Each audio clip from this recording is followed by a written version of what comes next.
वहीं America, Israel और Iran युद्ध के कारण राजधानी दिल्ली, यूपी और हरियाणा सहित उत्तर भारत के कई राज्यों में एलपीजी की किल्लत होने लगी है।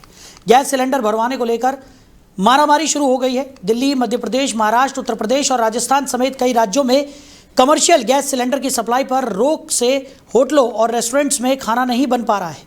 कमर्शियल गैस सिलेंडर की सप्लाई ठप होने से सबसे ज़्यादा संकट होटल रेस्टोरेंट्स पर है। वहीं घरेलू रसोई गैस लेने के लिए गैस एजेंसियों के बाहर लंबी लाइनें लगी हैं। जिन घरों में शादी है वो टेंशन में है। कई जगह घरेलू आपूर्ति तो अभी सामान्य है, लेकिन वाणिज्यिक गैस सिलेंडरों को लेकर परेशानियां बढ़ रही हैं। यह स्थिति इसलिए भी है कि लोग आशंका में पहले से ही गैस सिलेंडर भरवा कर जमा करने लगे हैं। व्यावसायिक एलपीजी सिलेंडरों की आपूर्ति सीमित होने से दिल्ली में 50,000 से ज़्यादा रेस्टोरेंट्स, पब, बार और होटलों के संचालन में दिक्कतें आने लगी हैं। अब दिखने लगा है, लगातार देखने को मिल रहा है कि स्थितियां धीरे धीरे गंभीर होती हुई दिखाई पड़ रही हैं। सिलेंडर भरवाने के लिए लोग लंबी लंबी कतारों में लगे हुए नज़र आ रहे हैं। हालांकि अभी लगातार सरकार की तरफ से ये बयान दिया जा रहा है कि किसी भी तरीके का कोई ऊर्जा संकट नहीं है, लेकिन उसके बावजूद लोग अभी से ही घबराते हुए नज़र आ रहे हैं। तो इसी खबर पर ज़्यादा चर्चा के लिए हमारे मैनेजिंग एडिटर रमेश ठाकुर जी हमारे साथ जुड़ गए। रमेश जी, एक तरफ सरकार की तरफ से लगातार लोगों को आश्वस्त किया जा रहा है कि फिलहाल देश में मिडिल ईस्ट संघर्ष का असर नहीं पड़ रहा है, यानी ऊर्जा का कोई संकट फिलहाल देश में नहीं है। लेकिन जिस तरीके की तस्वीरें निकलकर सामने आ रही हैं उसने चिंताओं को ज़रूर बढ़ा दिया है।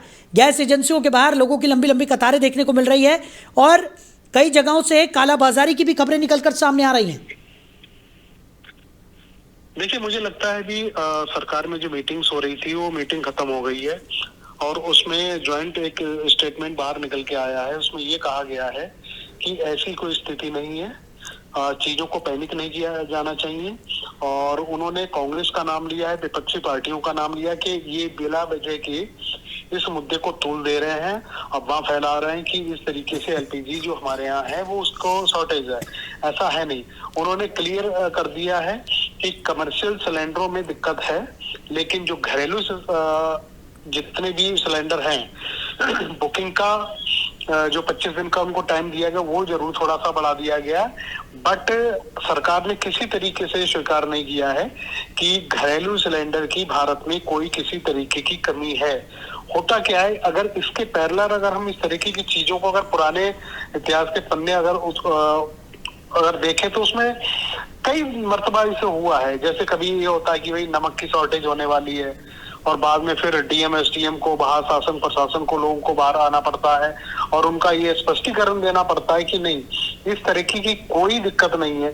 तो मुझे लगता है कि इस बार भी यही हो रहा है। ठीक है, हाँ, इस समय लड़ाइयाँ चल रही हैं और जैसे जिन देशों में लड़ाई चली वहां से एलपीजी और उसमें तेल, ईंधन वगैरह वहीं से सप्लाई होती है, इसमें कोई दो राय नहीं है। लेकिन स्थिति अभी इतनी खराब नहीं है जितनी खराब मुझे लगता है बनाई जा रही है और जितना चीजें फैल चुकी हैं उससे ये लगता है कहीं ना कहीं इसमें अफवाह तो है। जी बिल्कुल। और जिस तरीके से आपने जिक्र किया कि स्थितियां अभी फिलहाल इतनी भयावह नहीं है जितना कि उसे दिखाया जा रहा है, लेकिन उसके बावजूद जो तस्वीरें आ रही, क्योंकि कई बार ऐसा होता है कि जब इस तरीके की कोई सिचुएशन होती है तो लोग पहले से ही एहतियात के तौर पर भी अपने घरों में स्टॉक करके रख लेते हैं। जैसे कि जब राशन की कमी की खबर निकल कर सामने आती है तो लोग राशन भरवा लेते हैं। अब जिस तरीके से एलपीजी को लेकर सवाल उठ रहे हैं तो मिडिल ईस्ट में जिस तरीके का संघर्ष जारी है, उसके बाद ये खबर निकल कर आ रही है कि ऊर्जा का संकट भारत में भी देखने को मिल सकता है।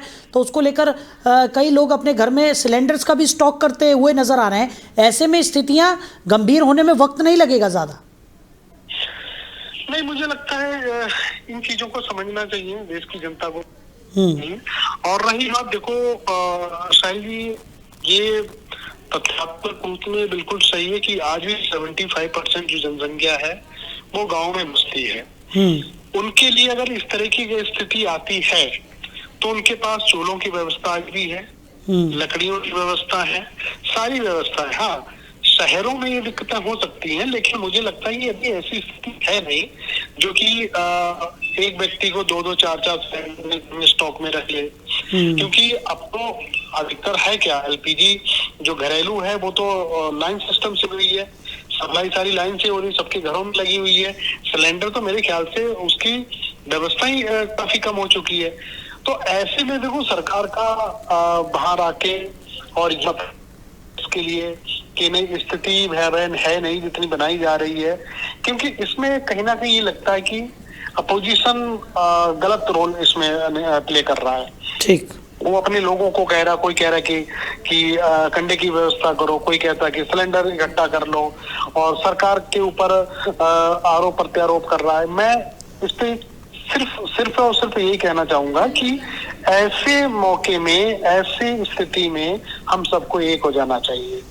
ऐसे में कोई पक्ष नहीं, कोई विपक्ष नहीं, क्योंकि अगर स्थिति खराब है, खुदा न खास्ता अगर कुछ होता है तो वो भाई सबके लिए होगा ना, कोई एक के लिए तो नहीं होगा जी। जब लड़ाई वाली बात आ जाती है, जब कोई किसी तरह की समस्या वाली बात आती है, तो गैस कोई घर में थोड़ी बन रही है, हिंदुस्तान में तो बन नहीं रही है, बाहर से आ रही है। तो ऐसी स्थिति का सामना करने के लिए मुझे लग रहा है कि सबको एक होना चाहिए, एक मंच पे आना चाहिए। ठीक, लड़ाई राजनीति ऐसे मौके पे बिल्कुल नहीं होनी चाहिए। चलिए रमेश जी, हमारे साथ जुड़ने के लिए, इस तमाम चर्चा के लिए आपका बहुत शुक्रिया। तो फिलहाल सरकार की तरफ से लगातार आश्वस्त किया जा रहा है कि किसी भी तरह की पैनिक सिचुएशन नहीं है, यानी लोगों को घबराने की ज़रूरत नहीं है। लेकिन उसके बावजूद कुछ तस्वीरें निकलकर सामने आ रही हैं जिसने ये जाहिर कर दिया है कि लोगों में मिडिल ईस्ट संघर्ष को लेकर काफ़ी ज़्यादा भय व्याप्त हो चुका है और आने वाले समय में ऊर्जा संकट को लेकर अभी से ही लोग चिंतित नज़र आ रहे हैं।